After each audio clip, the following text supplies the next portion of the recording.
안녕하세요. 안녕하세요. 움직의 모든 것 최동진 평가사입니다. 곽상빈 변호사입니다. 오늘 되게 귀한 분을 모셨는데요. 손해사정사 중에서도 저랑 같이 이제 연수를 받으면서 같이 좀 친분을 쌓아가고 있는 임재영 손사님 모셨습니다.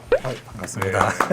손해사정사에 대한 잘 모르는 분들 많으시다 보니까 직업에 대해서 말씀드리겠습니다. 우리가 보험을 많이들 가입하시는데 보험금을 받을 때 주는 업무를 하는 사람들이 대부분 손해사정사라고 생각하시면 됩니다. 정확하게는 보험금의 지급, 손해액의 평가를 해가지고 보험회사를 위해서 최소한으로 지급하거나 아니면 소비자를 위해서 최대한 보상을 받을 수 있게 하는 업무를 하고 있습니다. 분야가 신체, 차량, 재물로 나뉘어져 있는데 재물 손해사정사 분이 계시고 저도 재밌어요. 저는 신체다 보니까 사람이 다치거나 아프거나 했을 때 관련된 보상을 하고 있습니다. 그리고 제가 알기로는 신체 쪽이 돈을 제일 잘 버신다고 알고 많이 있는데 보시잖아요.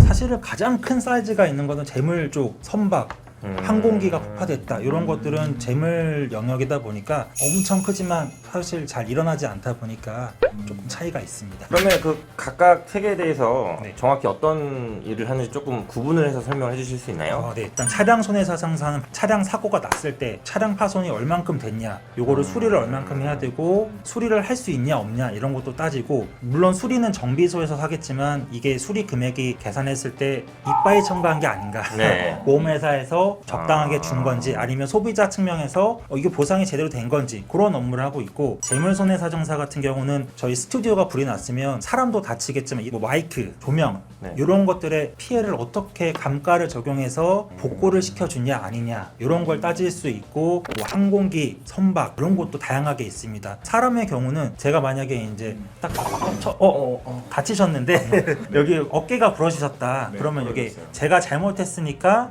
네. 고소를 하실 수도 있겠지만 네. 이 책임할 수 있는 책임 배상금, 손해 배상금을 제가 계산할 수도 있고 내가 암에 걸렸다, 사망했다 이런 진단금, 사망금에 대해서 적정한지 지급이 필요한 건지 이런 것들을 조사해서 지급 여부를 판단합니다. 기억이 너무 많다. 너무 많은가요? 많다기보다는 보험금이 나오는 거다 보니까 당연히 그럴 수 있다고 생각하고 자동차 사고에서는 나 합의금 많이 받고 싶어요. 그러니까 당연히 본인이 치료도 많이 받고 아프다. 저한테 계속 하니까 저는 스트레스 받지만 저희는 지급 규정에 따라서 이만큼밖에 못 드린다. 그러면 서로 진상을 부릴 수 있는 거고 제가 실제로 교통사고 나셔서 500번의 치료를 받으신 분을 했었거든요. 이 정도면 작정한 거 아니에요? 500번이면 그러니까 몇 년간 치료를 받으신 건데 정말 꾸준하게 치료를 받으시면서 전화도 한 일주일에 3번씩 옵니다. 근데 사실 그분도 피해 보신 게 있다 보니까 이렇게 했다고 생각을 하고 이제는 잊혀졌다가 갑자기 생각이 났습니다. 독립 쪽에 이제 계시니까 보통 이제 소비자 입장에서 그거를 하시게 될 텐데 돈을 이제 요구하시는 수준이 있을 텐데 네. 손해사정사님께서 이제 보셨을 때 좀 과한 경우도 있을 것 같은데 맞습니다. 요구. 그런 거를 어떻게 커트를 하시나요?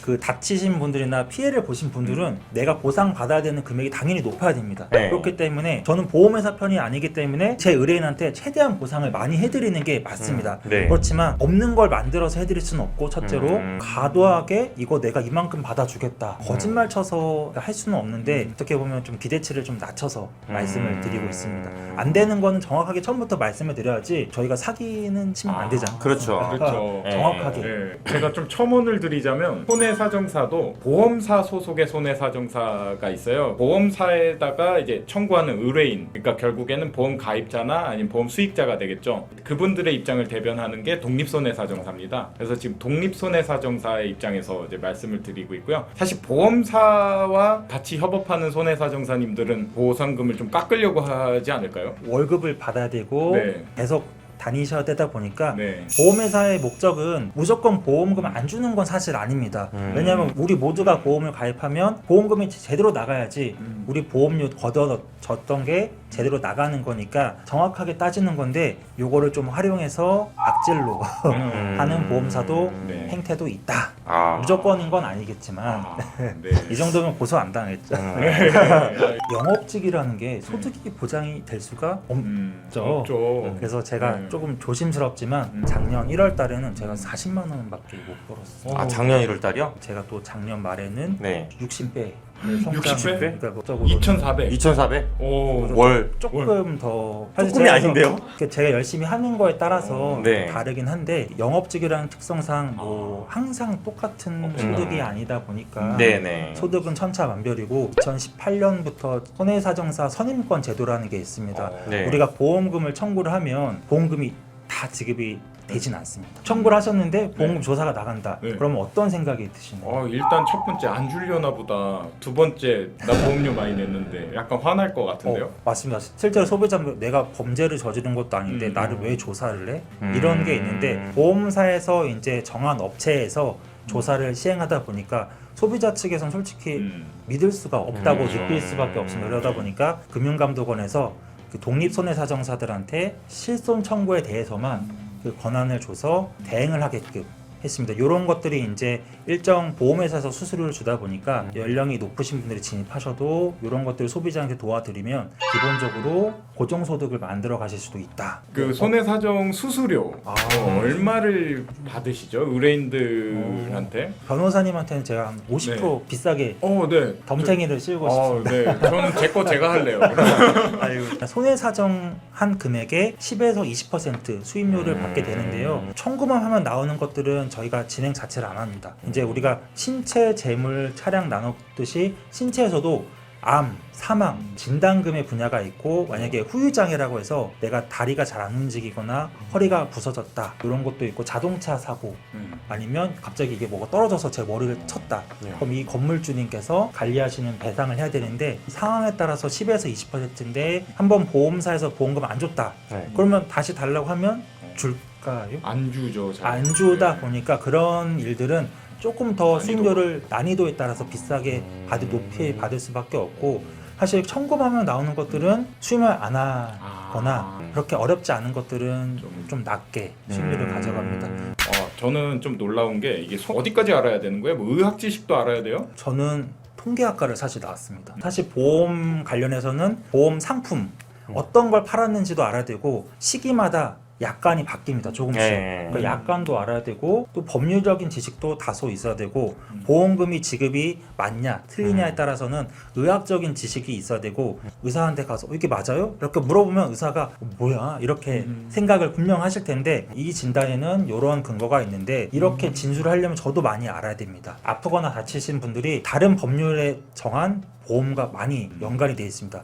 일하시다가 다치시면 산업재해 그리고 공무원분들이 다치시면 공무원상해 내가 아프면 국민건강보험에서도 의료보험이 적용이 되고 이런 것도 알아야지 제 의뢰인한테 하나라도 놓치지 않게 보상을 해드릴 수 있고 요 순서가 뭐 틀렸을 때 이 보험금이 아예 안 나오는 경우가 있습니다.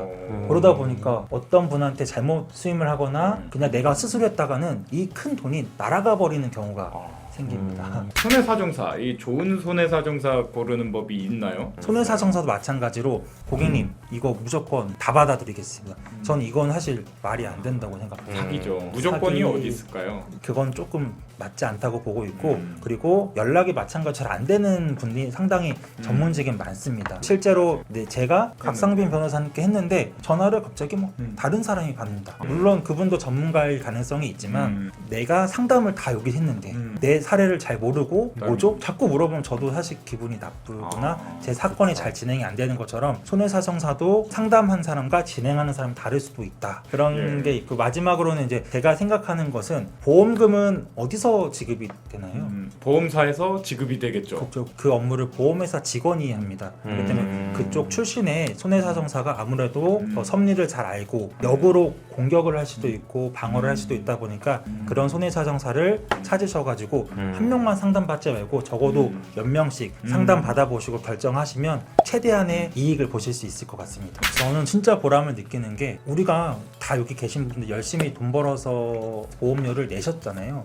저희 부모님도 그렇고 전 세대는 막 가입을 해서 보험료를 다 냈는데 내가 어떤 보험을 가입했는지도 모르고 실제로는 영업해 주셨던 분이 일을 안 하시거나 이직하시거나 내 보험에 대한 관리가 전혀 안 되는 분들이 많으신데 내 보험료 냈는데 보험금도 못 하십니다. 왜냐면 몰라서. 그러다가 우연하게 보험사 직원 어머니가 계셨어요. 저한테 갑자기 물어보는 우리 어머니도 다치셨는데 이게 보상이 돼요? 그러니까 왜 안 하셨냐고.